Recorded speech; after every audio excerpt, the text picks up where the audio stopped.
శ్రేణి మీద power point presentation పెట్టి అనేక సార్లు ప్రభుత్వాన్ని హెచ్చరించినాం. థర్మల్ విద్యుత్ కేంద్రాల్లో వారం రోజులకు సరిపడే బొగ్గు నిల్వలు కూడా లేవు. ఒకవైపు ఏమో మీరు బొగ్గు స్టాక్ ఉంది, 40 లక్షల మెట్రిక్ టన్నుల బొగ్గు స్టాక్ ఉందని చెప్తారు. కానీ విద్యుత్ కేంద్రాల్లో బొగ్గు లేదు, ఆగిపోయే ప్రమాదం ఉందని బీఆర్ఎస్ పార్టీ హెచ్చరిస్తూ వచ్చింది. అయినా మీలో ఉలుకు లేదు, పలుకు లేదు. ఇవాళ ప్రతిపక్షంగా మేము మిమ్మల్ని నిద్రలేపినా కూడా మీ నిర్లక్ష్యం వల్ల ఇవాళ రాష్ట్ర ప్రజలకు, రైతాంగానికి శాపంగా మారింది. వీళ్ళ తీరు వల్ల ఇవాళ రాష్ట్రంలో అనేక థర్మల్ విద్యుత్ కేంద్రాల్లో ఇవాళ విద్యుత్ ఉత్పత్తి నిలిచిపోయిన పరిస్థితి ఉంది.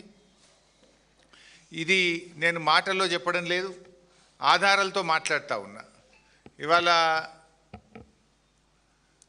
రాష్ట్రంలో కొత్తగూడెం కానీ, కాకతీయ, భద్రాద్రి, యాదాద్రి అన్ని పవర్ స్టేషన్లో, థర్మల్ పవర్ స్టేషన్స్లో ఈరోజు కూడా 6 నుంచి 7 రోజులకు మించి స్టాక్ లేదు. ఇవాళ యాదాద్రి థర్మల్ పవర్ స్టేషన్లో 2 యూనిట్లు మూతపడ్డాయి బొగ్గు లేక.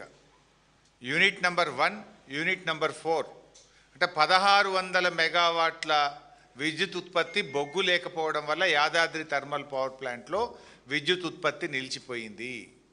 భద్రాద్రి థర్మల్ పవర్ ప్లాంట్లో 270 మెగావాట్ల పవర్ ప్లాంట్లో విద్యుత్ ఉత్పత్తి నిలిచిపోయింది. అంటే బొగ్గు కొరత వల్ల కొంత, నిర్వహణ వైఫల్యం వల్ల కొంత, ఇవాళ రాష్ట్రంలో విద్యుత్ ఉత్పత్తి ఆగిపోయి అప్రకటిత కోతలకు నిలయంగా ఈరోజు తెలంగాణ మారింది. మొత్తం నిజంగా ఈరోజు అసలు విద్యుత్ కోత ఎందుకు ఉండాలండి?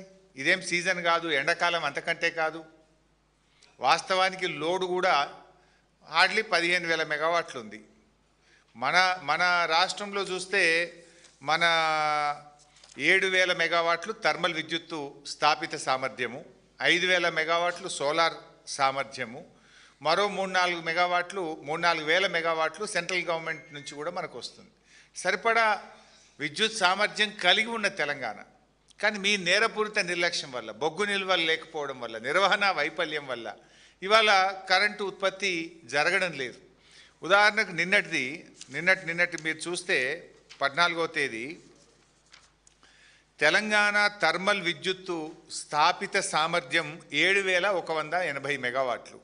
నిన్న ఎంత కరెంటు ఉత్పత్తి అయిందంటే 3,190 మెగావాట్లు. ఎంత అన్యాయం చూడండి. స్టేషన్ వైజ్ కూడా పెట్టాం మీకు. మన కెపాసిటీ ఉంది తెలంగాణకు 7,180 మెగావాట్ల విద్యుత్ ఉత్పత్తి చేసే సామర్థ్యం తెలంగాణ రాష్ట్రానికి ఉంది. ఇది గౌరవ కేసీఆర్ గారు, బీఆర్ఎస్ ప్రభుత్వం చేసిన కృషి. 4,000 మెగావాట్లు యాదాద్రి చేసినాము, అక్కడ భద్రాద్రి చేసినాము. కానీ మేము కట్నీళ్ళు పెట్టిన పోయేలే ఇచ్చిపోతే నడపశాతకానికి గవర్నమెంట్ ఏంది? ఇది నిన్నటిది. This is not my figure, ఇది ఆన్లైన్ ఫిగర్. నిన్న 7,180 మెగావాట్ల సామర్థ్యం తెలంగాణకు ఉంటే వీళ్ళు ఉత్పత్తి చేసింది 3,190 మెగావాట్లు. అంటే మీరు సగం కూడా చేస్తలేరు. అంటే ఇలా మన రాష్ట్రానికి ఉన్నటువంటి సామర్థ్యంలో 44% ఉత్పత్తి చేస్తున్నారు, 66% మూతపడేసింది మీరు. అంటే రాష్ట్రానికి ఉన్న కెపాసిటీని కూడా విద్యుత్ ఉత్పత్తి చేయక అప్రకటిత కోతలు పెడతా ఉన్నారు. ఎప్పుడు పడితే అప్పుడే కరెంటు పోతూ ఉంది. ఇవాళ రైతులు రోడ్ల మీదకి వచ్చారు. 11 జిల్లాలలో సబ్స్టేషన్ల ముందు ధర్నాలు చేసింది ఇవాళ రైతులు, మా కరెంటు సరిపోవడం లేదు అని. బొగ్గు సరఫరాలో వైఫల్యము, నిర్వహణలో వైఫల్యము, బొగ్గులో స్కాము, పవర్లో స్కాము, శాండ్లో స్కాము, ల్యాండ్లో స్కాము, అంతా స్కాములమయం. అసలు ఈ రాష్ట్రం మీద సోయే లేదు, మీకు బాధ్యతనే లేదు. మీకు మీ నిర్లక్ష్యం వల్లనే ఈరోజు విద్యుత్ ఉత్పత్తిలో ఇబ్బందులు వచ్చినాయి, సరఫరా తగ్గింది. అందుకే రాష్ట్ర వ్యాప్తంగా ఈరోజు కరెంటు కోతలు జరుగుతూ ఉన్నాయి. ఇలా పరిస్థితి ఏంది? ఒకవైపు వర్షాలు పట్టలేవు, ఎలినినో వస్తుందని 3 నెలల కిందనే ప్రపంచం చెప్పింది, కేంద్ర ప్రభుత్వం చెప్పింది, శాస్త్రవేత్తలు అందరూ కూడా చెప్తున్నారు. మరి మీ ముందస్తు ప్రణాళిక ఉండొద్దా? మీకు ముందు జాగ్రత్త చర్యలు ఉండొద్దా?